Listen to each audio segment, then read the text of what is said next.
Hi all, Mrs. Arndt here. If you're anything like me, you have about 5 moods these days. Mood number 1, not sure what I'm feeling, but it isn't bad. Mood number 2, not sure what I'm feeling, but it isn't good. Mood number 3, pure unbridled rage. Mood number 4, manic energy. And mood number 5, so depressed I'm actually asleep. Well, here I am. Right now that I'm recording this, it is currently Thursday. Yes, Thursday. Um, yeah, and that's just kind of where we're at. I bounce between mood 3 and mood 5 significantly. All right, so hey, we are going to try to channel some of this manic energy into working on tolerances. So, what exactly is a tolerance when it comes to manufacturing? Well, a tolerance is an acceptable amount of dimensional variation that will still allow an object to function correctly. So another way to phrase that would be the wiggle room, the amount of wiggle room that a particular measurement has. And so this becomes really important on assemblies because things have to fit together to work properly. So the reality is in manufacturing, variation is going to happen. There's no possibility that every manufactured part would be identical. So some degree of variation will always exist. So on part drawings or production drawings, they will indicate a level of tolerance, a level of wiggle room that is allowed. Indicating a large tolerance can affect the functionality of the part because if it's too big, it may not exactly work the way it's supposed to when it's connected to other pieces. Using a small tolerance ends up affecting the cost of the part because if you only have a little tiny bit of wiggle room, the cost is going to go up because it requires much more precise manufacturing and because you have to have quality control inspections in place to be able to identify whether a part is going to actually work and fit. So the big goal in manufacturing and production is to not specify any tolerance that is smaller than necessary. So you have to kind of walk the line between what you really need and cost. So the 3 basic tolerances that we're going to look at in Onshape, in a part drawing today, are limit dimensions. And hopefully you can see my cursor. Limit dimensions are actually down here at the bottom of this part. So limit dimensions show the lowest amount possible and the highest amount possible. So this particular width could be as small as 0.975 or it could be as big as 0.980. That's the limit, the range, if you will.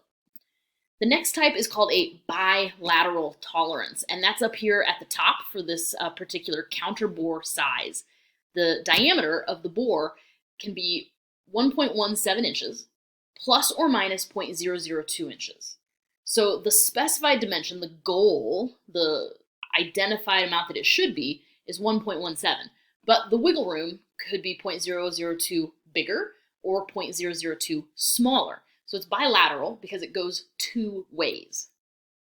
And the last one is called unilateral, and that's the one over here on the left. Unilateral is one direction only. So the specified dimension is 0.500. That's what it's supposed to be. But in variation, it can be 0.005 inches bigger, but it can't be any smaller than 0.500. So the way that it's connecting with another part, it can't be any smaller than that, but it's okay if it's a little bit bigger. So the word tolerance, we kind of use it interchangeably to talk about the fact that, yep, we've identified some variation right on the part drawing. So we tend to call those tolerances, just kind of as a general phrase. But the word tolerance, or if we're calculating tolerance, it's the total variance in a dimension and is equal to the difference between the upper and lower limits. So we're talking about the total variation, the total range between the lower and the upper limits. So on this bilateral dimension, 1.50 plus or minus 0.05, the biggest this could be is 1.55, the addition piece. The smallest it could be is 1.45, using the subtraction piece. So if we wanted to find the tolerance, we would find the difference between those two, and the overall tolerance is 0.10. That's how much wiggle room there is. General tolerances are tolerances that are assumed if no specific tolerance is given for a dimension on a part drawing. So these these charts, they may vary depending on the object or the production company. So this one says that if the drawing is showing 1 decimal place, that means the general tolerance is plus or minus 0.02. That may be a different value on a different part or a different production company, but that's what it would be on that specific drawing.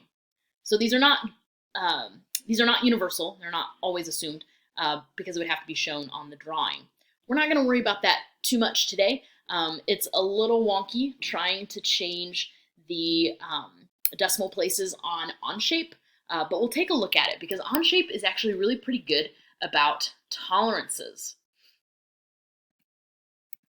Okay, I think that's where I want this mostly to stop. Okay, the phrase out of tolerance is important because a manufactured part is said to be out of tolerance if the part is not within specified limits. So that would be when quality control steps in and says, you know what, this measure is too big or measure is too small, it's not fitting within the wiggle room, so we either have to scrap it or we have to retool it to make it fit. All right, so let's head on over to Onshape, and one thing that you may want to print out is the PDF that I sent out of this same drill block. This is the same part that we built and that we worked on before, and it also has us editing the dimensions to show some specific tolerances. All right, so that's one thing that we're going to take a look at in Onshape. So in Onshape, go ahead and open up the part file where you saved your drill block from the last few days that we worked on it. You should have the part studio with the part in it. You should have a drawing file with chain dimensions, a drawing file with datum dimensions, and then the assembly file doesn't have anything in it because we haven't done any assembling. So let's go ahead and click on the chain dimensioning drawing tab, and let's go ahead and right click and duplicate this. That way we're editing and changing a duplicate. So here we are in this copy, and I'm going to go ahead and rename it to be tolerance drawing. That way I know this is where I'm placing my tolerances. So one interesting thing that I forgot about last week had to do with finishing up the dimensioning on this drill block. We were so focused on chain dimensions and datum dimensions that I forgot to dimension the actual holes themselves. And so hole notes, that sounds like a musical term, but hole notes can be added to our drawing files by using the dimensioning tool, but utilizing that drop-down arrow. So if we click on that, there are several different kinds of dimensions that we can do for specific things. One item that we definitely want is the hole callout. It's going to place a dimensional callout label on a hole. Select a circle, which is part of a hole feature, and drag to place the callout. So if I click on this leftmost hole and just kind of drag it off at an angle because it needs to be diagonal, and click, okay, this was our 0.75 inch through hole. And we can move that label after we've placed it just to make sure it fits on the drawing file. And so that label is important. It's not just the dimension, but it's telling us it goes all the way through the part.